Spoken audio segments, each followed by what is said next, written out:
Part 3 of the War of the Worlds. Chapter 6 The Heat Ray in the Cobham Road. It is still a matter of wonder how the Martians are able to slay men so swiftly and so silently.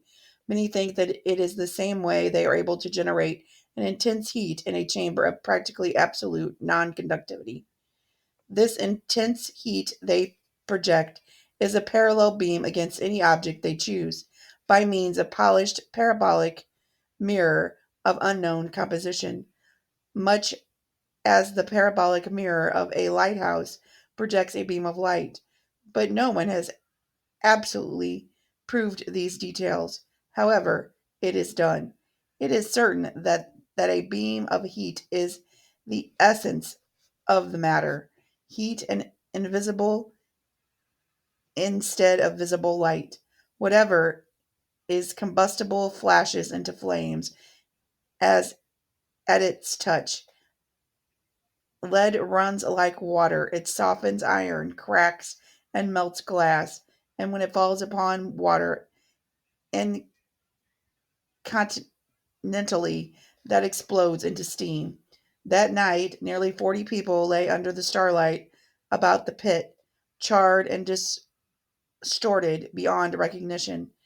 And all night long, the common from Horsell to Maybury was deserted and brightly ablaze.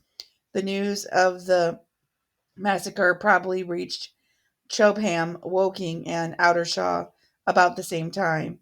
In Woking, the shops had closed when the tragedy happened, and a number of people, shop people and so forth,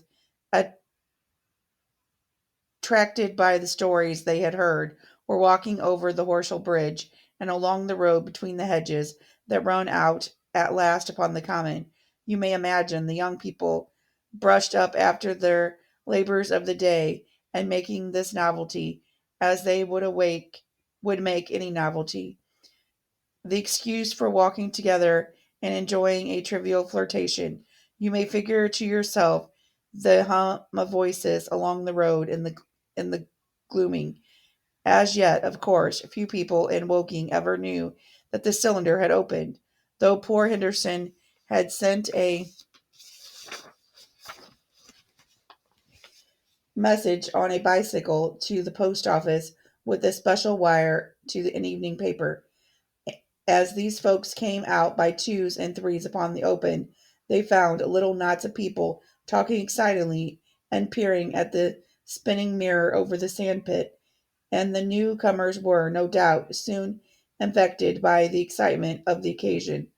By 8:30, when the deputation was destroyed, there may have been a crowd of 300 people or more at this place, besides those who had left the road to approach the Martians nearer.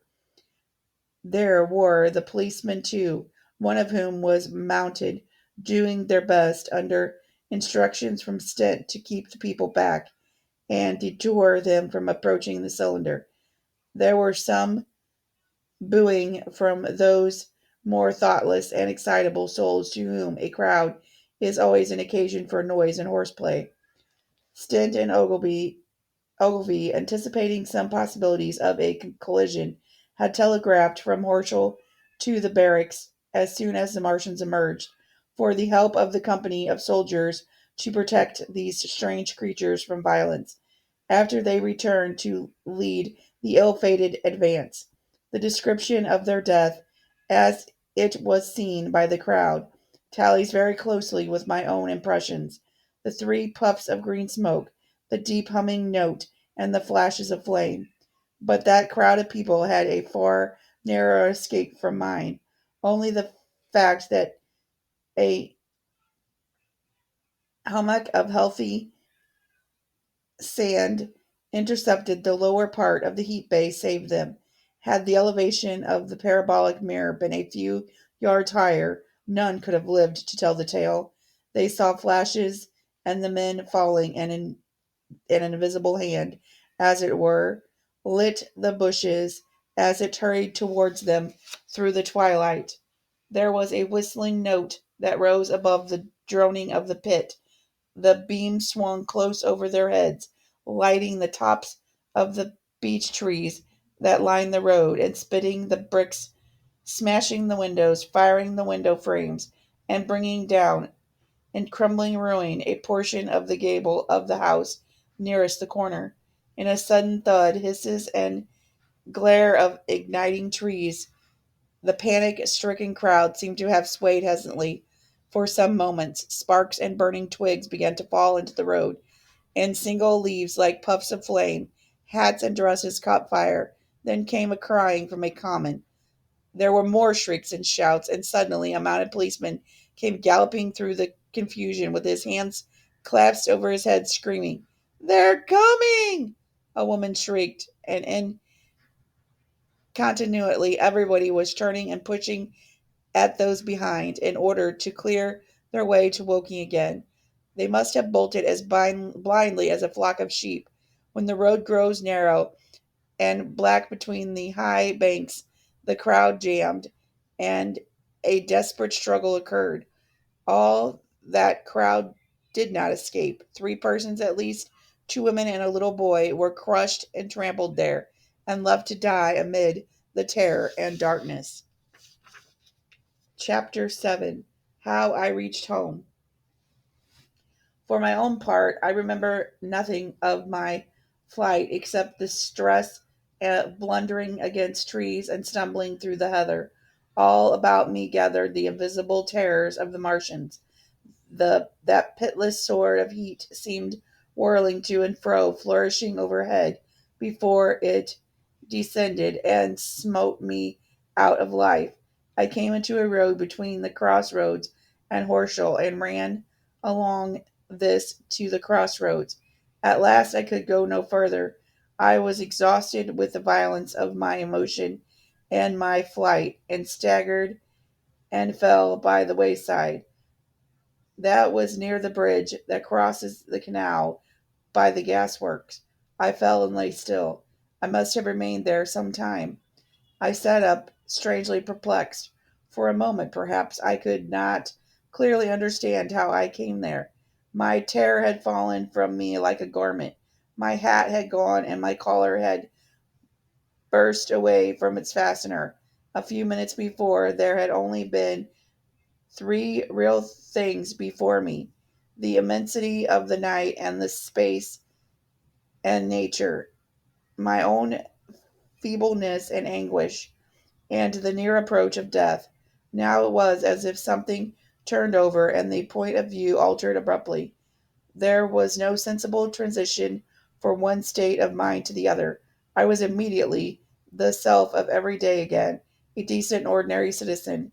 The silent, common, the impulse of my flight, the starting flames were as if they had been in a dream. I asked myself, had those latter things indeed happened? I could not credit it. I rose and walked unsteadily up the steep incline of the bridge. My mind was blank wonder. My muscles and nerves seemed drained of their strength. I dare say I staggered drunkenly. I A head rose over the arch, and the figure of a workman carrying a basket appeared. Beside him, a little boy. He passed me, wishing me good night. I was minded to speak to him, but did not. I answered his greeting with a meaningless mumble and went on over the bridge. Over the Mayberry arc, a train, a billowing tumult of white, firelit smoke, and a long caterpillar of lighted windows went flying south. Clatter, clatter, clap, rap, and it had gone. A dim group of people talked in the gate of one of the houses in a pretty little row of gables that was called the Oriental Terrace. It was all so real and so familiar, and that behind me it was frantic, fantastic. Such things, I told myself, could not be. Perhaps I am a man of exceptional moods. I do not know how far my experience is common. At times I suffer from the strangest sense of detachment from myself and from the world about me. I seem to watch it all from outside somewhere, inconceivably remote, out of time, out of space, out of stress and tragedy of it all. This feeling was very strong upon me that night. Here was another side to my dream. But the trouble was the blank incongruity of this serenity and the swift death flying yonder not 2 miles away. There was a noise of business from the gasworks, and the electric lamps were all alight. I stopped at the group of people. What news from the common? Said I. There were 2 men and a woman at the gate. Ah, said one of the men, turning. What news from the common? I said. Ain't you just been there? Asked the man. People seem fairly silly about the common, said the woman over the gate. What's it all about?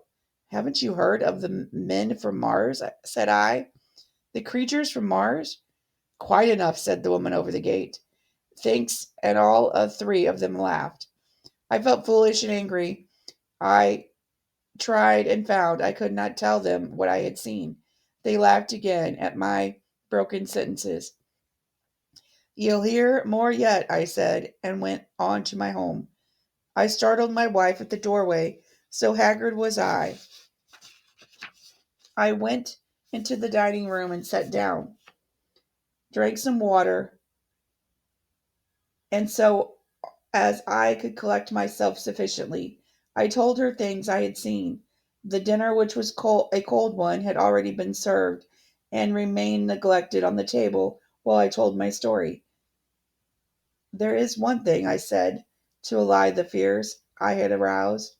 They are the most sluggish things I've ever saw crawl.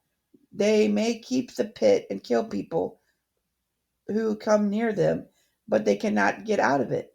But the horror of them! Don't, dear, said my wife, knitting her brows and putting her hand on mine. Poor Ogilvy, I said. To think he may be lying dead there. My wife, at least, did not find my experience incredible. When I saw how deadly white her face was, I ceased abruptly. They may come here, she said again and again. I pressed her to take wine and tried to reassure her. They can scarcely move, I said. I began to comfort her and myself by repeating all that Ogilvy had told me of the impossibility of the Martians establishing themselves on Earth. In particular, I laid stress on the gravitational difficulty. On the surface of the Earth, the force of gravity is 3 times what it is on the surface of Mars. A Martian, therefore, would weigh 3 times more than on Mars, albeit his muscular strength would be the same. His own body would be a cope of lead to him. That indeed was the general opinion. Both the Times and the Daily Telegraph, for instance, insisted on it the next morning, as and both overlooked, just as I did, two obvious modifying influences. The atmosphere of Earth was, we know now, contains far more oxygen and far less argon, whichever way one likes to put it, than does Mars. The invigorating influences of the essence of oxygen upon the Martians indisputably did much to counterbalance the increase of weight on their bodies.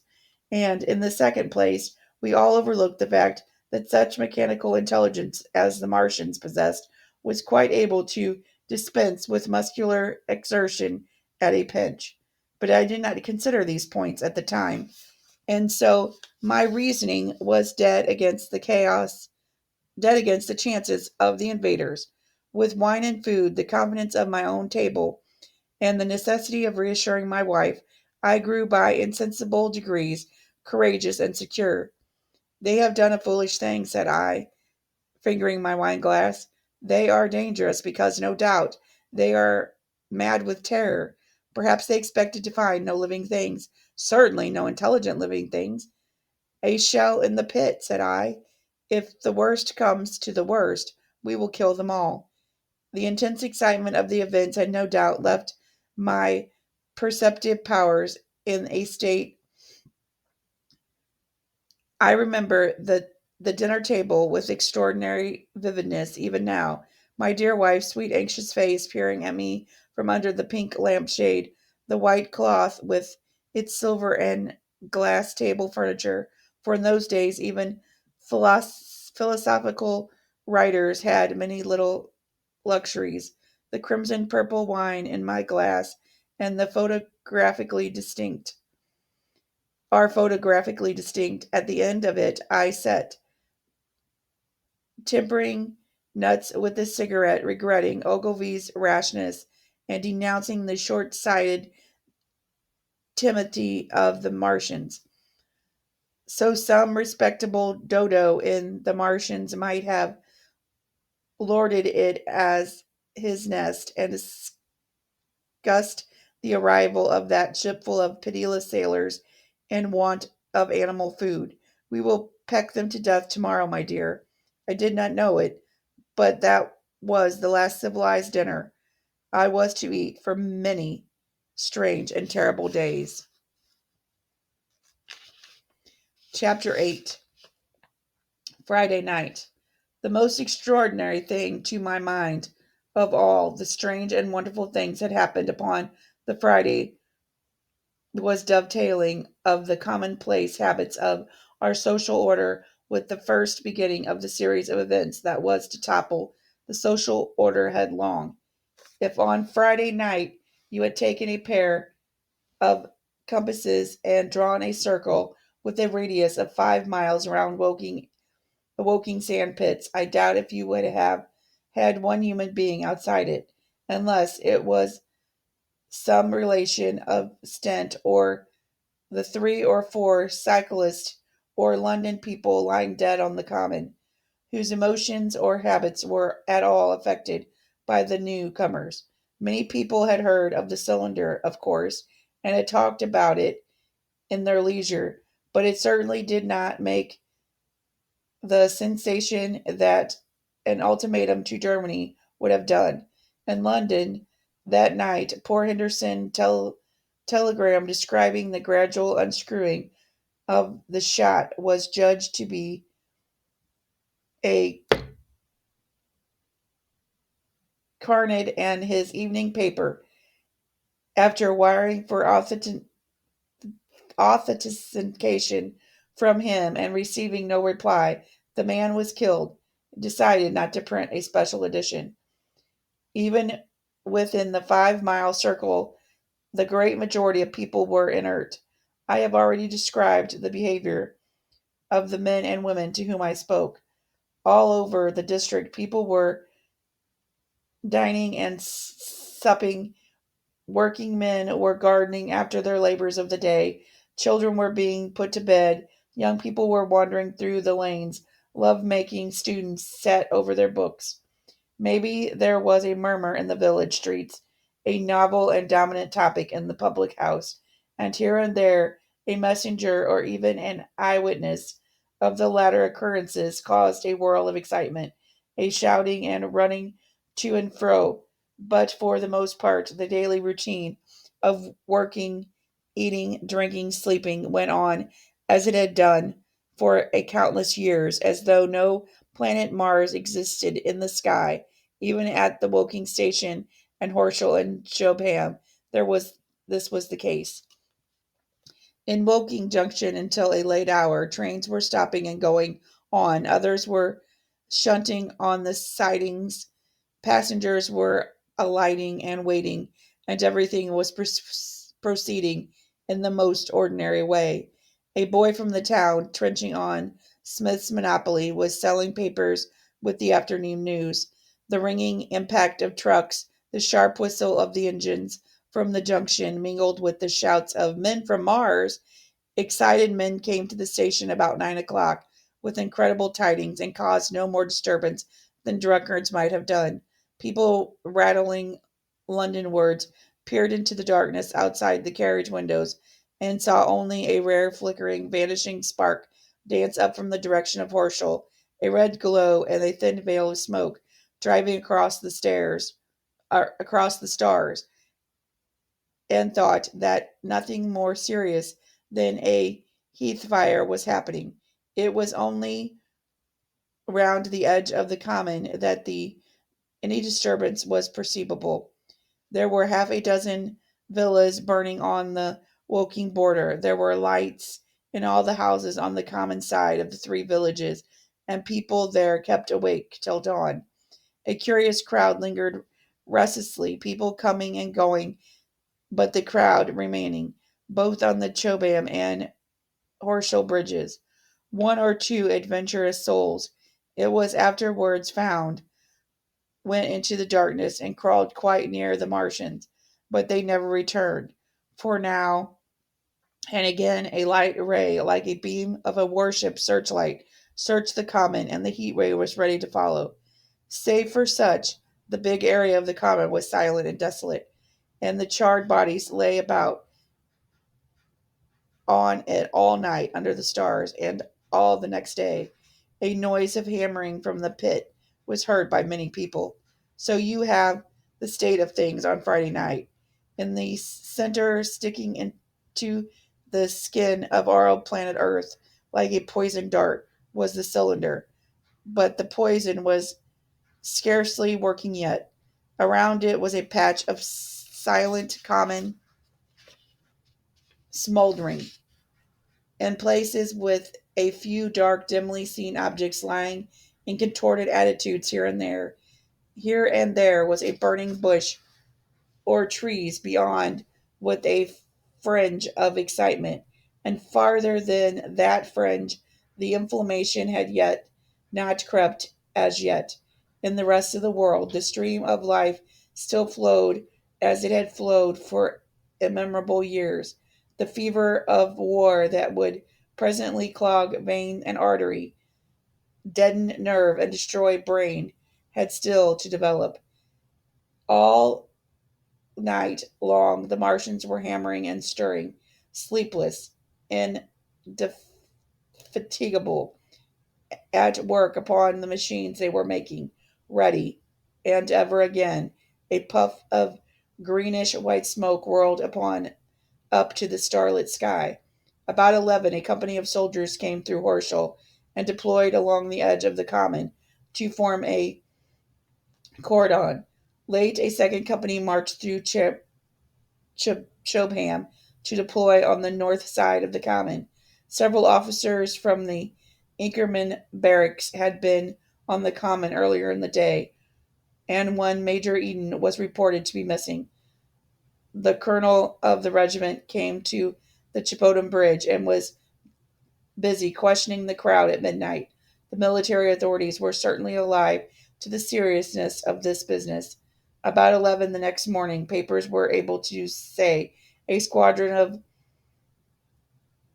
two Martians, of two Maxims, and about 400 men of the Cardigan Regiment started from Aldershot. A few seconds after midnight, the crowd in the Chestersea Road, Woking, saw a star falling from heaven into the pine woods to the northwest. It had a greenish color and caused a slight brightness like summer lighting. This was the second cylinder.